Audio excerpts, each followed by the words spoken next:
오늘 이 말씀을 통해 섭리 안에서의 만남, 야곱이 받은 짧은 위로라는 제목을 함께 말씀을 나누고자 합니다. 오늘 말씀은 이제 야곱이 자신의 아내가 될 라헬이라는 여인을 만나게 되는 장면을 기록하고 있는 본문입니다. 우리가 너무나 잘 아는 이 본문 말씀인데요. 오늘 본문 말씀은 세 단락으로 나누어집니다. 이 세 단락 속에는 각각의 만남이 기록되어 있습니다. 세 번의 만남이 있는데요. 먼저 첫 번째 단락은 1절에서 8절까지의 말씀이고요. 첫 번째 만남, 야곱과 양치기 무리들에 대한 만남이 기록됩니다. 두 번째 만남은 9절에서 11절까지의 만남입니다. 이 두 번째 만남에선 야곱과 라헬의 만남이 기록됩니다. 그리고 마지막 세 번째 단락인 12절에서 14절까지는 세 번째 만남이 기록되고요. 거기에는 야곱과 라반의 만남이 기록됩니다. 이렇게 이 세 번의 만남을 통해서 하나님께서는 우리가 어제 살펴본 말씀처럼 내가 너와 함께 하겠다라는 그 약속의 말씀이 어떻게 순적하고 형통하게 이루어지는지를 우리에게 보여주고 있습니다. 오늘 첫 번째 단락부터 함께 하나하나 살펴보도록 하겠습니다. 먼저 1절 말씀을 다시 한번 읽겠습니다. 1절입니다. 그 후 야곱은 여행을 계속해서 동방 사람들의 땅에 도착했습니다. 야곱은 계속해서 정처 없이 또 따라다니 지금 아버지가 가라 했던 그곳으로 가고 있는 도망자의 신세입니다. 이 도망자로서 떠나가다 동방 사람들의 그 땅에 도착했다고 하는데, 이 여기서 동방으로 번역된 케템은 동쪽, 동편이라는 뜻을 가지고 있는 뜻으로서 팔레스타인 동쪽 지역을 가리킵니다. 그래서 여기서 동방 사람의 땅이란 말은 팔레스타인 동쪽에 위치한 메소포타미아 지역, 좀 더 구체적으로는 야곱의 여행 목적지인 북서 메소포타미아에 위치한 하란 근방을 가리킵니다. 지금 야곱이 여행하는 그 가나안의 브엘세바에서 메소포타미아까지 있는 그 하란까지의 거리는 무려 800km나 되는 아주 엄청난 대장정의 길입니다. 따라서 야곱은 최소한 하루에 30에서 40km 정도의 길을 걸어서 여행했다고 가정할 때 아마도 브엘세바를 떠나 하란에 도착하는 데는 약 20일에서 27일, 한 달 정도가 걸리지 않았을까라고 생각할 수 있습니다. 얼마나 지쳤을까요? 많이 힘들었을 겁니다. 그럴 때 교통수단도 그렇게 좋지 않았을 때이고, 걸어서 다녀야 됐고, 또 짐승들이나 나는 약탈자들의 위협도 도사리는 그런 위험한 시기에 그는 여행을 가고 있었습니다. 그런 한 달 동안의 그 여행 끝에 그는 드디어 사람들이 보이는 우물에 도착하게 되는데요. 2절 말씀을 함께 읽겠습니다. 2절입니다. 야곱이 보니 들에 우물이 있었습니다. 그리고 그 우물 곁에는 양떼 세 무리가 엎드려 있었습니다. 이곳에서 양치기들이 양들에게 물을 먹이는데 그 우물의 입구에는 커다란 돌이 놓여 있었습니다. 사실 여기서 보니라고 되어 있는데, 야곱이 보니 우물이 있었습니다라고 되어 있죠. 우리말 순서는 그렇게 되어 있지만 히브리 원어에는 보라라고 이렇게 먼저 탄성의, 감동의, 기쁨의 감탄사로 시작을 합니다. 보라. 그 한 달 동안의 여정 끝에 드디어 그가 우물을 발견하고 너무나 기쁜 나머지 감격의 감정으로 탄성을 지르는 겁니다.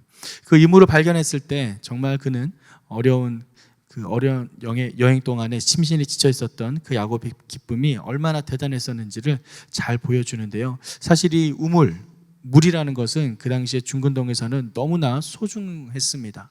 물이 많이 없었던 지역이었고, 우리가 잘 아는 것처럼 그 팔레스타인 근동에서는 물이 너무 귀해서 포도주를 만들어 먹을 정도로 물이 귀했는데, 그 우물이라는 것 자체가 야곱에게는 너무나 반갑게 다가왔던 것이죠. 그래서 나그네들이 여행을 할 때에는 한꺼번에 물을 많이 지니고 여행을 할 수 없었기 때문에 다음 우물에 도착할 때까지 또 필요한 양만큼의 물을 가지고 다녔습니다. 그래서 이 여행객들은 반드시 물이 떨어지기 전에 우물을 발견해야 했었고, 우물을 발견하지 못하는 것은 곧 죽음과도 연결되는 목숨을 건 귀한 발견입니다. 그래서 이 우물을 발견했다는 것은 너무나 기쁠 수밖에 없었는데요. 또 한편으로는 이 우물을 발견했다는 것은 그 근처에 드디어 마을이나 목적지가 있다는 것을 또 의미를 합니다. 그래서 그때 당시에는 이 우물이 하나의 이정표 구실 역할도 했었음을 알 수 있습니다. 바로 또 그 곁에 양떼들이 있는 것을 보고 그는 또 한 번의 탄성을 질렀음이 분명합니다. 왜냐하면 양떼가 있으면 그 양들을 치는 사람들이 있었을 것이고, 그렇게 되면 야곱은 자신이 찾고자 하는 그 목적지를 그 사람들을 통해 쉽게 찾을 수 있었기 때문이죠. 그래서 그는 큰 기대감을 가지고 그 양떼를 치는 무리들에게 찾아가게 됩니다.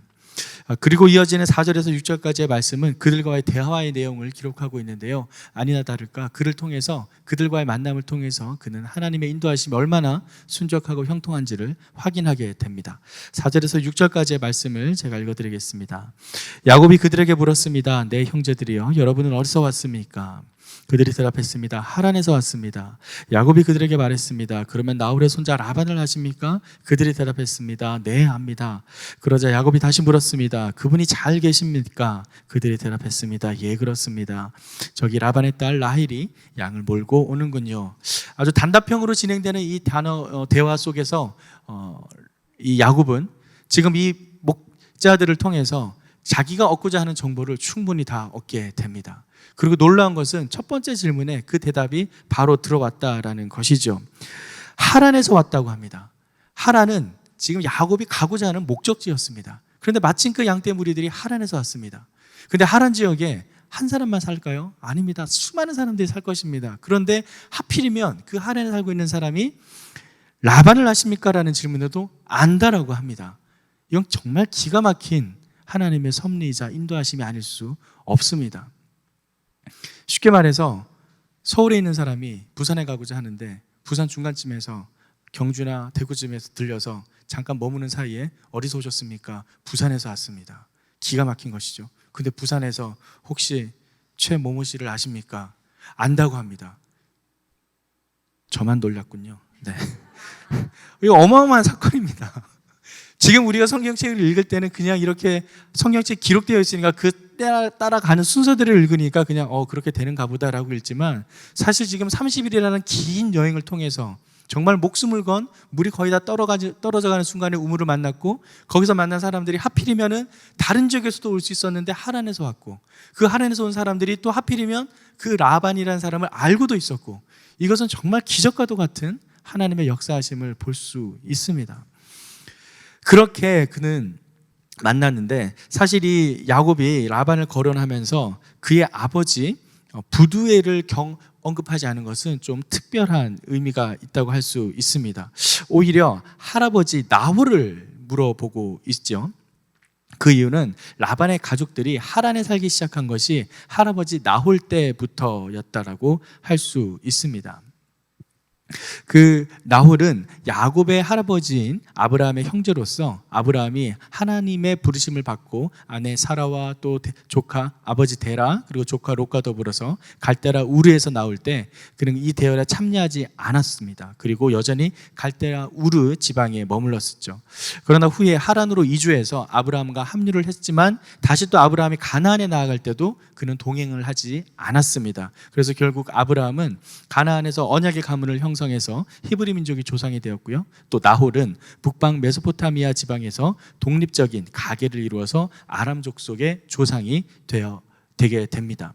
중요한 것은 어쨌든 그 혈족이 이렇게 떨어져 살게 되었지만 하나님의 인도하심에 각각의 민족을 이루었고 그들은 하나의 혈통 가운데 순전한 혈통을 이어갈 수 있도록 이렇게 가문이 서로 만나는 역사를 경험하게 된다라는 것입니다.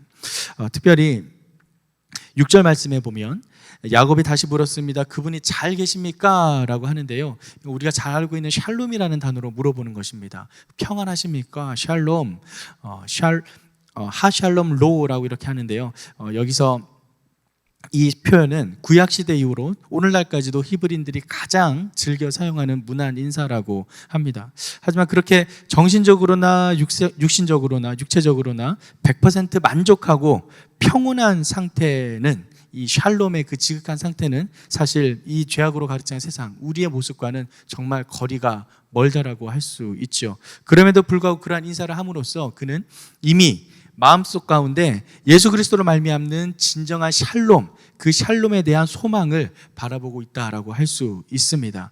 우리가 다 알고 있는 것처럼 예수님께서 모든 수고와 짐을 나에게 짐진 자들아 나에게 오라라고 말씀하셨던 것처럼 진정으로 우리에게 샬롬을 주시는 분은 예수 그리스도 한 분만을 통해 가능하다라는 것을 다시 한번 확인할 수 있습니다. 요한복음 14장 27절 말씀은 이렇게 기록하고 있는데요.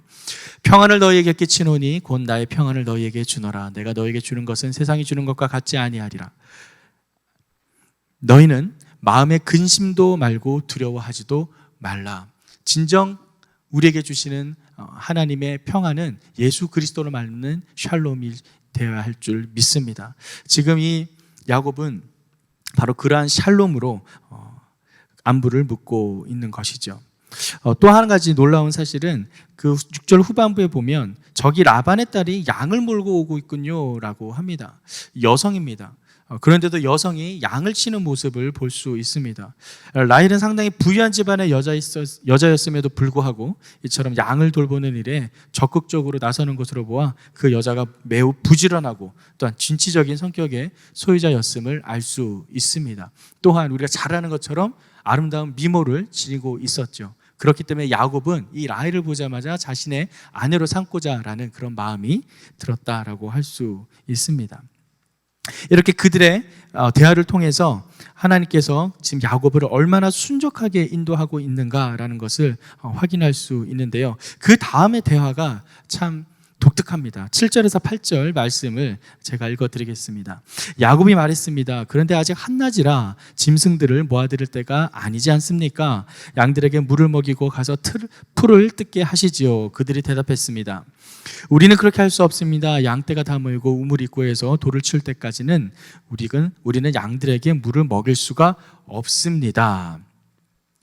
지금 야곱과 이 목자들이 대화를 나누는 이 시간은 대낮이었기 때문에 양들을 불러 모으기에는 사실 좀 이른 시간이기는 합니다.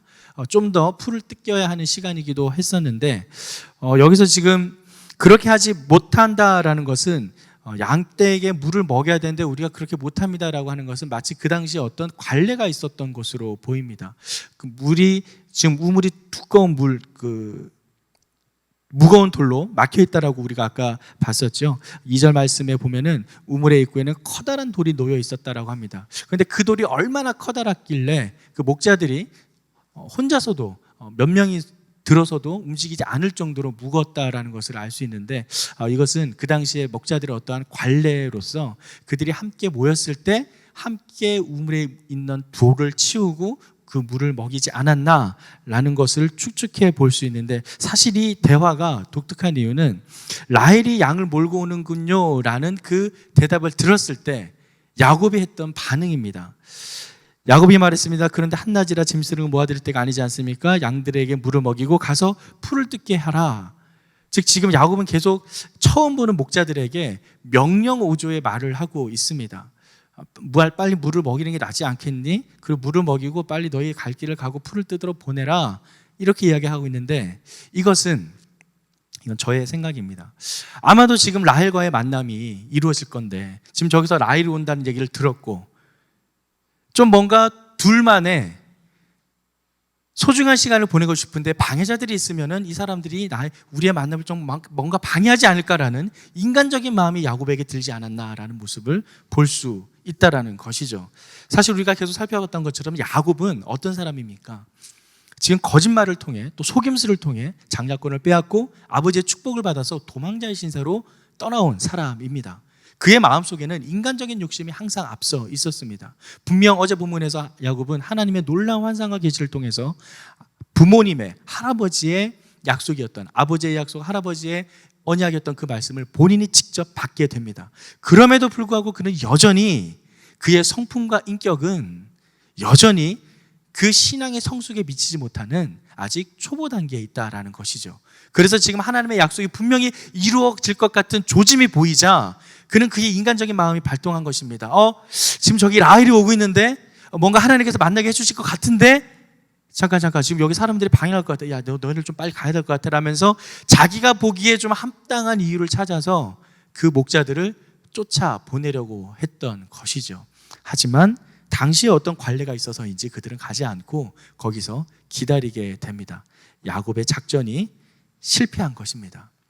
여기서 볼 수 있는 것은 여전히 그는 하나님의 약속 가운데도 거하고 있음에도 불구하고 그는 여전히 자신의 욕심으로 뭔가를 이루고자 하는 인간적인 모습이 남아있음을 확인할 수 있습니다. 이렇게 라헬이 오는 모습 속에서 야곱의 그런 모습은 우리에게 하나님의 역사 속에 우리의 마음이 여전히 욕심 가운데 있을 때 어떻게 반응하는지를 확인할 수 있게 하는데요. 어쨌든 중요한 것은 지금 라헬이 이 우물에서 양을 먹이러 온다라는 것은 지금 그의 목적지가 그 집이 멀지 않다라는 것을 확인할 수 있고, 또한 이 모든 것은 하나님의 섭리라는 사실은 두말할 필요가 없습니다. 자, 이젠 그 라헬이 나오는 장면에서 이제 두 번째 단락으로 그의 만남이 이어지는데요. 두 번째 만남인 라헬과 야곱의 만남입니다. 9절에서 11절까지의 말씀을 함께 읽겠습니다. 9절에서 11절입니다. 시작. 야곱이 아직 그들과 말하고 있을 때 라헬이 자기 아버지의 양들을 몰고 왔습니다. 라헬도 양치기였습니다. 야곱이 자기 어머니 오빠 라반의 딸 라헬을 보고 또 자기 어머니 오빠 라반의 양들을 보자마자 우물로 나아가서 우물 입구에서 돌을 치우고 자기 어머니 오빠 라반의 양들에게 물을 먹였습니다. 야곱은 라헬에게 물 맞추고 소리 높여 울었습니다. 여기서 10절 말씀에 보면 계속해서 반복되는 동일한 어구가 있습니다. 제가 좀 빨리 읽었었는데요. 자기 어머니의 오빠 라반, 자기 어머니의 오빠 라반, 자기 어머니의 오빠 라반. 이 동일한 문구가 3번이나 반복됩니다. 왜 3번이나 반복됐을까요? 우물을 발견했을 때와 똑같습니다. 그는 너무나 기뻤던 겁니다. 하나님의 인도하심과 또 이끌어 주심이 너무나도 순적하고 형통하게 라헬을 만나게 하심에 너무나 감격했던 것이죠. 그래서 자기 어머니 오빠 라반의 딸, 자기 어머니 오빠 라반의 딸 그러면서 너무나 반가워하며 처음 본 라헬에게 그 당시에 인사법이었겠지만 입맞춤을 하며 소리 높여 울었습니다. 이 울음은 슬퍼서 우는 것이 아닙니다. 너무나 감동해서 우는 것이죠. 베델에서 야곱을 찾아오시고 또 보호하시고 인도하시는 하나님의 그 인도하심, 그 약속까지 주신 그 말씀대로 하나님은 야곱에게 이렇게 신실하게 일하신다라는 것을 야곱은 직접 경험하게 됩니다. 어제 말씀이었죠. 창세기 28장 15절에 내가 너와 함께 있어 내가 어디로 가든지 너를 지키며 너를 이끌어 이 땅으로 돌아오게 할지라 내가 내게 허락한 것을 다 이루기까지 너를 떠나지 아니하리라 하신지라. 하나님께서는 지금 이 야곱의 삶을 친히 인도하신다라는 것을 지금 야곱은 직접 경험하고 있습니다. 800m나 먼 거리를 여행한 이 야곱, 이 기쁨이 너무나 컸다라는 것은 너무나 우리에게 큰 감동을 줍니다. 이어서 12절에서 마지막 단락, 세 번째 단락을 살펴보겠습니다. 12절에서 14절까지의 말씀입니다. 야곱은 자기가 라헬의 아버지의 친척이며 자신은 리브가의 아들임을 밝혔습니다. 그러자 라헬이 달려가 아버지에게 이 사실을 알렸습니다. 라반은 자기 여동생의 아들 야곱의 소식을 듣자 달려나와 야곱을 맞이했습니다. 라반은 야곱을 껴안고 입을 맞추고는 자기 집으로 데려갔습니다. 야곱은 그동안의 일들을 모두 다 라반에게 말했습니다. 라반이 그에게 말했습니다. 정말 너는 내 혈육이로구나. 야곱이 라반의 집에서 그와 함께 한 달 동안 머물렀습니다. 이 본문에서도 라반이 정말 뜻밖의 소식을 듣고 기뻐했다라는 것을 우리는 알 수 있습니다. 실제로 라반은 여동생 리브가가 이삭에게 시집을 한 이후에 거의 100년 만에 만났습니다. 97년이라는 시간이 지난 후에 갑자기 나타난 혈육입니다. 얼마나 반가웠을까요? 그 기쁨이란 정말 야곱이 표현했던 기쁨만큼 컸을 것입니다. 특별히 여기서 나의 혈육이라는 이 표현은 사랑스러운 아내를 가리킬 때 자주 사용했던 표현이었다고 합니다. 그래서 이것은 단순히 가까운 혈족을 의미하는 것이 아니라 정말 친근하고 사랑스럽다라는 뉘앙스까지 함께 포함하고 있는 표현이죠. 나의 혈육이다. 그래서 이 나의 혈육이란 나의 사랑스러운 혈족이라는 뜻으로 볼 수 있는데요. 야곱은 라반에게 자신의 그 신분을 확인시키기 위해서 열심으로 자신의 상황을 다 소개를 했을 것이고요. 또한 라반은 그러한 소개를 통해서 야곱이 정말 자신의 여동생 리브가의 아들이라는 것을 확신했을 것입니다. 그리고 그에게 정말 만남의 기쁨을 표현했던 것이죠. 야곱은 이렇게 진실로 하나님의 인도하심을 경험하게 됩니다. 너무나도 순적하게 단계별로 첫 번째, 두 번째, 세 번째 만남을 통해서 하나님께서 자신을 인도하신다는 것을 경험하게 되죠. 그런데 혹시 여러분 이 본문을 보면서 어디서 많이 봤던 본문과 오버랩되지 않으셨나요? 혹시 눈치채셨는지 모르겠는데 어떤 본문이 있었죠? 바로 우리가 저번에 봤던 아브라함의 종이 이삭의 아내를 구하기 위해 리브가를 만나러 가는 그 장면 기억나시나요? 바로 창세기 24장에 기록되어 있는 아브라함의 종이 아브라함의 명령을 받아서 이삭의 아내를 구하러 떠나는, 그래서 그가 우물가에서 동일하게 리브가를 만나는 장면입니다. 거기서도 길게 기록되어 있습니다. 나중에 한번 가서 보시면은. 그런데 그때의 본문과 지금의 본문, 우물가에서 만났다라는 설정은 다 동일합니다. 그런데 그 만남에서 큰 차이가 있습니다. 아브라함의 종은 그 만남에서 계속해서 하는 반복적인 행위가 있었습니다. 무엇인가? 바로 기도였습니다. 그를 움직일 때마다 기도했고, 만남이 이루어질 때마다 하나님께 감사하며 여호와 하나님을 경배한다라는 표현이 있습니다. 창세기 24장 26절에서 27절 말씀을 제가 읽어드리겠습니다. 그러자 아브라함의 종이여 머리 숙여 여호와께 경배를 드리며 말했습니다. 내 주인 아브라함의 하나님 여호와를 찬양합니다. 여호와께서 내 주인에게 자비와 성실하심을 저버리지 않으셨습니다. 여호와께서 길에서 저를 인도하셔서 내 주인의 형제 집에 이르게 하셨습니다. 지금 그렇게 순적한 만남이 이루어진 그 자체를 하나님께서 인도하셨다라는 고백으로 하나님을 찬양하는 모습을 보여줍니다. 아브라함의 종은 그러한 순적한 만남 이후에 하나님을 찬양하고 경배했습니다. 또한 모든 라반과 또 부두엘의 만남 이후에도 아브라함의 종은 하나님께 경배를 올리는 장면이 나오는데요. 창세기 24장 52절 말씀에 아브라함의 종이 그들의 말을 듣고 땅에 엎드려 여호와께 경배를 드렸습니다.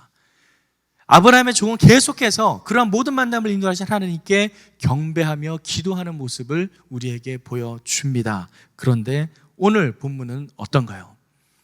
이번에는 종이 오지도 않았습니다. 실제 당사자가 직접 찾아왔습니다. 남편 될 사람이 직접 찾아와서 그 아내를 구하는데 하나님께서 동일하게 순적하게 모든 만남들을 이루어 가시며 그를 인도했습니다. 그러나 야곱은 자신이 그렇게 만났다는 것에 대한 기쁨과 감격에 눈물은 흘렸을지언정 그 모든 것에 대한 하나님의 인도하심을 감사하며 찬양하고 경배하며 기도하는 모습은 보이지 않았습니다. 아까 전에 우리가 야곱이 그 목자들이 빨리 떠나가기를 바랬던 그런 인간적인 욕심이 있었다는 것 봤죠? 마찬가지로 여전히 그는 신앙의 성숙한 모습이 아니라 여전히 자기의 앞가림만의 급급한 인간적인 모습을 보여주고 있다라는 사실입니다. 사실 이런 것을 통해서 뒤에 나오는 그는 아주 기나긴 훈련을 받게 됩니다. 우리가 잘 알고 있는 것처럼 야곱은 신앙의 성숙과 그 성장의 과정을 위해서 하나님의 훈련을 받게 됩니다. 사랑하는 아내를 얻기 위해 몇 년을 수고하게 되죠? 14년을 수고하게 됩니다. 또한 자신이 재산을 모으고 다시 고향으로 돌아가기까지 6년이라는 수고를 더하게 됩니다.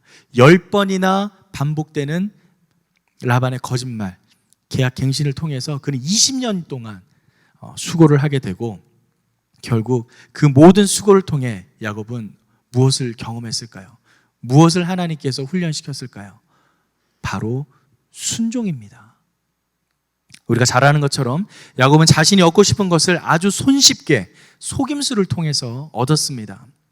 바로 팥죽 한 그릇으로 장자권을 샀던 사건이죠. 또한 아버지의 눈을 속여서 형이 받아야 할 축복을 자신이 대신 받았습니다. 그의 인생은 그렇게 자신이 원하는 것을 거짓과 속임수로 아주 손쉽게 얻고 도망 다녔던 인생이었죠. 하지만 하나님께서는 그 긴 20년의 세월을 통해서 그를 훈련시킵니다. 그가 받은 훈련은 바로 순종입니다. 주인이 시키는 대로 행해야만, 그래야만 얻을 수 있는 결과, 야곱은 라반을 통해서 순종의 훈련을 받게 됩니다. 이는 곧 하나님의 말씀에 순종으로 이어지게 되는 믿음의 성숙과 성장으로 나타나게 됩니다. 가장 소중한 것은 거짓과 속임수로 얻는 것이 아니라 순종으로 얻는다는 것을 야곱은 그의 인생 20년을 통해 직접 경험하고 배우게 되는 것이죠. 이사야서 48장에는 이런 말씀이 기록되어 있는데요. 제가 읽어드리겠습니다. 너의 구속자시요 이스라엘의 거룩하신 이이신 여호와께서 이르시되 나는 내게 유익하도록 가르치고 너를 마땅히 행할 길로 인도하는 내 하나님 여호와라. 야곱이 그러한 거짓과 속임수에 가득 찬 자신의 욕심만을 채우고 하는 모습에도 불구하고 지금 이사야의 말씀처럼 그러한 자를 선택해서 이루시는 분은 하나님이다라는 사실입니다. 내게 유익하도록 가르치고 너를 마땅히 행할 길로 인도하는 그분은 누구신가? 하나님이시다. 우리가 어제 봤던 것처럼 그 마음에 소원을 두고 일하시는 분은 하나님이신 것입니다. 그의 모습과 상관없이, 그의 욕심과 상관없이 그를 이루시겠다는 겁니다. 하나님의 소원대로, 하나님의 비전대로, 하나님께서 이루시고자 하는 뜻대로, 바로 그 길 가운데 야곱은 자신이 욕심대로 행한 것처럼 보여졌지만 그 모든 과정을 통해서 그는 하나님의 말씀에 순종하는 훈련을 받게 됩니다. 그리고 우리가 잘 아는 것처럼 20년 후에 다시 돌아왔을 때 야복강에서의 기도 사건을 통해 그런 놀라운 또 한 번의 영적 성장과 경험을 하게 되는 것이죠. 사랑하는 성도 여러분, 하나님의 인도하심은 이렇게 우리의 모습과는 상관없이 하나님의 약속에 대한 당신의 신실하심으로 인도되신다는 사실을 꼭 기억하시기 바랍니다. 우리의 환경과 상황이 상관이 없습니다. 그럼에도 불구하고 우리를 인도하신 하나님, 그러기에 우리는 그 말씀 가운데 온전히 순종해야 될 줄 믿습니다. 오늘 본문을 통해 야곱은 하나님의 그 순적하고 현통하신 인도하심에도 불구하고 여전히 인간적인 욕심을 나타내는 것을 보여주지만, 그럼에도 불구하고 하나님은 그를 인도하고 훈련하신다라는 것을 꼭 기억하시기 바랍니다. 오늘 하루 바로 그렇게 우리를 인도하신 하나님 앞에 순종함으로 나아가 하나님께서 우리를 통해 이루시고자 하는 소원과 열매 가운데 하나님의 놀라운 은혜와 은총을 경험하는 저와 여러분의 삶이 되기를 간절히 축원합니다.